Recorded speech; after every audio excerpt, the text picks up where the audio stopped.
Bonjour et bienvenue chez Alform. Dans ce chapitre, nous allons expliquer comment générer et consommer des fichiers XML dans Informatica Power Center. Nous allons commencer par la création d'un folder. Puis nous allons créer des tables que nous allons utiliser tout au long de cette partie de la formation. Je vais donc dans folder créer le folder que je vais appeler XML. Le folder a été créé. Nous allons nous rendre sur le designer.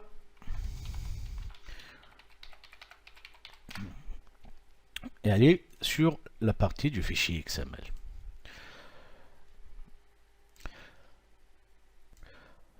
Nous allons donc créer un mapping test ou un mapping d'explication sur lequel je vous explique les transformations à utiliser. Je vais donc sur mapping create m explication. Alors, vous devez savoir, pour générer un fichier XML, nous allons utiliser la transformation du générateur XML dans Informatica, qui est représenté par ce logo dans la barre des favoris, comme vous pouvez le voir. Et si je pose ma souris dessus, il va m'afficher XML Generator Transformation. La transformation XML Generator dans Informatica est une transformation active. Et elle est connectée. Cette transformation est utile pour générer des fichiers XML dans un pipeline. Et dans nos exemples que nous allons aborder, nous allons vous montrer comment utiliser la transformation XML Generator dans Informatica pour générer un fichier XML à partir d'une table de database Oracle que nous avons créée ensemble. Et pour consommer un fichier XML, nous allons utiliser le qualificateur de source XML dans Informatica. Ce qualificateur se trouve dans la partie Source Designer. Et il faut aller dans Source et faire importer un XML Definition.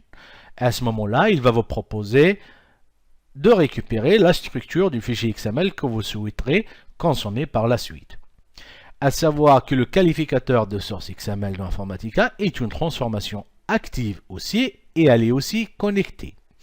Lors de la lecture de la définition de la source XML, il s'agit de la transformation par défaut générée par Power Center Designer. La transformation qualificateur de source XML Informatica détermine la manière dont Power Center lit les données sources.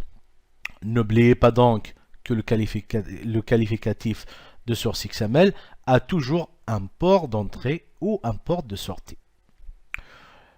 Nous allons procéder à la création des deux tables que nous allons utiliser tout au long de cette partie de formation. Pour cela, je vais aller sur SQL Developer et je vais créer les deux tables. Create table. Je vais appeler la table SRC comme source client. C'est la table que nous allons utiliser comme source. Elle aura comme champ le nom, le prénom, date de naissance, le numéro de département et le code sexe. Le nom, c'est un varchar de 50. Le prénom, ça va être pareil, c'est un varchar de 50.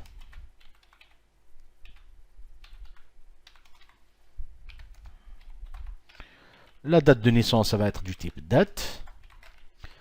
Le numéro de département, ça va être un int. Et le code sexe, c'est un int. Pour finir, je ferme la parenthèse avec un point virgule. Je vais faire de même pour créer la table TGT que je vais appeler, ou bien je vais l'appeler cible. Je vais l'appeler C client. Je vais donc exécuter mon script. Et pour la deuxième aussi. Maintenant, je vais faire un select sur les deux tables pour savoir si leur présence se confirme. Et puis, je vais récupérer le script d'insertion que je vous ai préparé. Bien entendu, ce script, je vais le mettre dans la formation, dans la partie des ressources. que vous pourrez retrouver sur Alform. Et voilà, donc mes deux tables sont présentes. Maintenant, je vais récupérer mon script d'insertion et pour alimenter mes tables.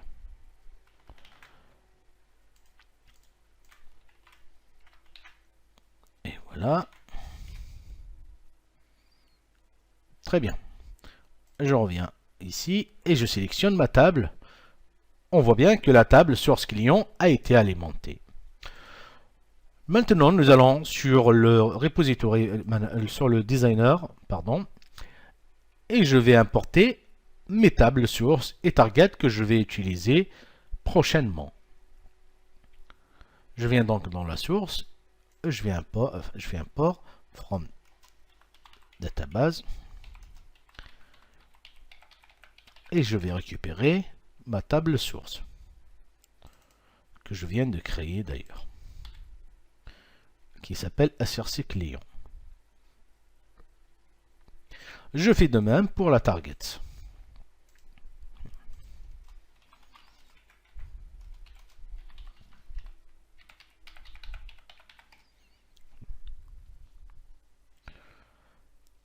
Et je vais donc récupérer la table C client. Elle est là.